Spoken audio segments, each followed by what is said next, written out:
Hello all of you, myself Assistant Professor Pushpalata from government college Merta city Nagaur. और आज का जो हमारा टॉपिक है वो है अकबर और महाराणा प्रताप का भाग 2। तो आज इसके अंतर्गत हम पढ़ेंगे हल्दी घाटी का युद्ध। जैसा कि हमने देखा था भाग 1 में कि अकबर ने जो है 4 शिष्टमंडल को महाराणा प्रताप को समझाने के लिए भेजा था कि भाई वो स्वेच्छा से जो है अन्य राजपूत शासकों की तरह, अन्य राजपूत रियासतों की तरह जो है स्वेच्छा से महाराणा प्रताप अकबर की अधीनता स्वीकार कर ले। पर जो है महाराणा प्रताप ने उन सभी शिष्टमंडलों का स्वागत किया, सम्मान किया, पर जो है अकबर की अधीनता मानने से इनकार कर दिया। तो हम ये देखेंगे कि हल्दी घाटी का युद्ध पढ़ने से पहले या युद्ध की घटनाएं पढ़ने से पहले हम ये देखेंगे कि क्या कारण थे, क्या परिस्थितियां थी जो हल्दी घाटी का युद्ध हुआ। तो इसमें हम सर्वप्रथम देख सकते हैं कि मुग़ल शासक अकबर की महत्वाकांक्षा, क्योंकि अकबर जो था पूरे के पूरे भारत पर एक राष्ट्रव्यापी सत्ता स्थापित करना चाहता था। राजस्थान के लगभग सभी राजपूत रियासतों ने कुछ ने वैवाहिक संबंधों के द्वारा, कुछ ने युद्ध के द्वारा और कुछ ने जो है स्वेच्छा से अकबर की अधीनता स्वीकार करके अकबर के सामने जो है समर्पण कर दिया था या मुग़ल साम्राज्य के अंतर्गत शासन करना स्वीकार कर लिया था। एकमात्र मेवाड़ के जो शासक थे उदय सिंह और उसके बाद महाराणा प्रताप, उन दोनों ने ही जो है अकबर की अधीनता स्वीकार कर नहीं की थी और लगातार संघर्ष किया था। तो अकबर के लिए प्रतिष्ठा का प्रश्न था और साम्राज्य विस्तार के लिए भी मेवाड़ को हासिल करना ज़रूरी था। प्लस जो है उसकी राष्ट्रव्यापी भारत विजय की जो योजना थी उसको पूरा करने के लिए भी मेवाड़ विजय जरूरी थी। और मेवाड़ का सर ऊंचा रहने का मतलब था अकबर की प्रतिष्ठा में कमी। तो इसलिए जो है मेवाड़ से युद्ध अवश्यम्य हो गया और उसकी परिणति हल्दी घाटी के युद्ध के रूप में हुई। एक और कारण हम देखते हैं कि अकबर जो था वो चाहता था कि गुजरात तक पहुंचने के लिए जो है एक सुरक्षित संचार तंत्र जो है, यातायात का मार्ग जो है, संचार तंत्र वो उपलब्ध हो जाए मेवाड़ की विजय के पश्चात, क्योंकि मेवाड़ होकर ही जो है राजस्थान होकर ही, मेवाड़ होकर ही गुजरात का सुरक्षित मार्ग गुजरता था। तो गुजरात तक जो है सुरक्षित यातायात संचार व्यवस्था के लिए मेवाड़ विजय जरूरी थी। इसलिए अकबर ने जो है मेवाड़ पर आक्रमण करने की सोची या मेवाड़ पर अधिकार करने की सोची। तीसरा कारण हम यह देख सकते हैं कि चारों जो शिष्टमंडल है उन्होंने जो है, जैसे कि हम देखा कि जलाल खान है और उसके बाद मान सिंह है, उसके बाद भगवान दास है, टोडरमल है, ये चारों जो है अकबर की तरफ से जो है महाराणा प्रताप को समझाने गए, पर महाराणा प्रताप ने अधीनता नहीं मानी।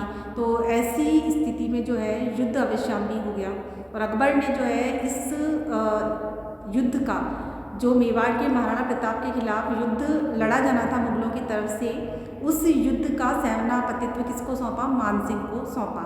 इसके कई सारे कारण थे। पहला कारण तो हम ये देख सकते हैं कि अकबर की तरफ से जब मान सिंह जो है महाराणा प्रताप के पास गया अधीनता का प्रस्ताव स्वीकार करवाने के लिए, तो महाराणा प्रताप उनसे नहीं मिले बल्कि अपने पुत्र अमर सिंह को उनसे मिलने, मान सिंह से मिलने भेज दिया।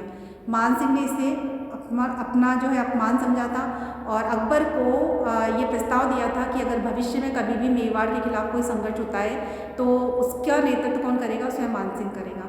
तो एक तो ये कारण था कि मान सिंह को जो है मुगल सेना की तरफ से प्रताप से लड़ने के लिए नेतृत्व सौंपा गया। दूसरा कारण ये था कि अकबर जो था मान सिंह को नियुक्त करके मुगलों की तरफ से राजपूतों की उस अनिच्छा को तोड़ना चाहता था जो अनिच्छा मेवाड़ के महाराणा प्रताप के खिलाफ लड़ने के लिए उनमें पैदा हो रखी थी। और एक कारण ये था कि अकबर ये सोचता था कि अगर मान सिंह महाराणा प्रताप के खिलाफ युद्ध लड़ेगा तो महाराणा प्रताप जो है पहाड़ियों में युद्ध न लड़कर खुले मैदान में युद्ध लड़ेंगे और इसका कुछ न कुछ लाभ जो है मुगलों की सफलता में अवश्य होगा।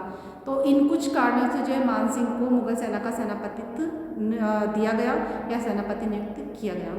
हालांकि बंदायूं का कहना है कि नकीब खान जैसे जो है मुस्लिम सेनापति, उन्होंने मान सिंह के नेतृत्व में युद्ध लड़ने से मना कर दिया और मुगलों के युद्ध से वो अलग हो गए।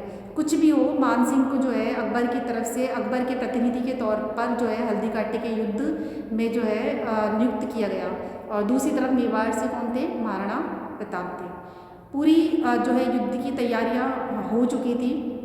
मान सिंह जो थे अकबर के किले में उन्होंने प्रताप को बंदी बनाने की योजना बनाई। फिर वहाँ से वो मांडलगढ़ गए। मांडलगढ़ में जो है मान सिंह 8 माह तक रुके। मानसिंह जो 8 माह तक मांडलगढ़ में पड़ाव डाला, उसके 2 कारण थे। एक कारण था वो रसद की, शस्त्रों की पूरी व्यवस्था करना चाहते थे, और दूसरा कारण ये था कि वो प्रताप का धैर्य तोड़ना चाहते थे 8 माह के दौरान। तो मांडलगढ़ से जो है उन्होंने अपना आगे की ओर प्रस्थान किया हल्दी घाटी की तरफ। दूसरी तरफ हम देखते हैं महाराणा प्रताप ने पहले लेहसिंग में अपना पड़ाव डाला, और फिर जो है लेहसिंग से वो कहाँ पर आ गए, खमनोर और गोगुंदा के बीच हल्दी घाटी के मैदान में अपना मोर्चाबंदी कर ली। तो इस तरीके से अकबर के प्रतिनिधि के रूप में मानसिंह और मेवाड़ के शासक महाराणा प्रताप जो है अपनी अपनी जगह मौजूद थे हल्दी घाटी के मैदान में संघर्ष के लिए। एक तरफ संघर्ष था साम्राज्यवाद के लिए और एक तरफ संघर्ष था स्वाधीनता के लिए, मातृ भूमि की स्वतंत्रता के लिए। तो इस तरीके से जो हल्दी घाटी के मैदान में मोर्चाबंदी कर दी गई। अब हम देखते हैं कि सेना कितनी थी। सेना जो थी मुगल सेना और मेवाड़ सेना की जो संख्या है सभी इतिहासकार अलग अलग देते हैं। राजस्थानी ख्यातों के अनुसार तो हम देखते हैं कि मानसिंह के पास 80,000 मुगल सेना थी और महाराणा प्रताप के पास 20,000 सैनिक थे। और दूसरी तरफ बंदायूं ने लिखता है कि मानसिंह के पास 5,000 मुगल सैनिक थे, 5 से 10,000 मुगल सैनिक थे, और महाराणा प्रताप के पास लगभग 3,000 सैनिक थे। और इस तरीके से हम देखते हैं कि मोर्चाबंदी कर ली गई थी। अब सेना को कई भागों में बांटा गया, हरावल है, चंद्रावल है, मध्य भाग है, केंद्र में, और दाहिना पार्श्व और बायां पार्श्व। तो जो मुगल सेना है उसके अग्र पंक्ति का, सेना की अग्र पंक्ति का नेतृत्व जो मानसिंह और आसफ खान ने किया, जगन्नाथ कच्छावा और आसफ खान ने किया। मानसिंह कौन थे, मुगल सेना के प्रतिनिधि के तौर पे मुख्य सेनानायक थे।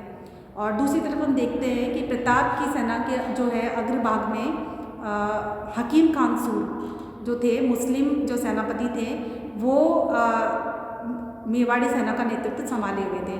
इसके अलावा हम देखते हैं कि अकबर की सेना में जगन्नाथ कच्छावा और आसफ खान के अलावा जो है बहुत सारे और भी सैनिक थे, जबकि मेवाड़ी सेना में जो है हकीम खान सूर के अलावा जो है अखेरा सोनगरा है, भामाशाह है, और ताराचंद है, और झाला मन्ना है, और झाला पूंजा है।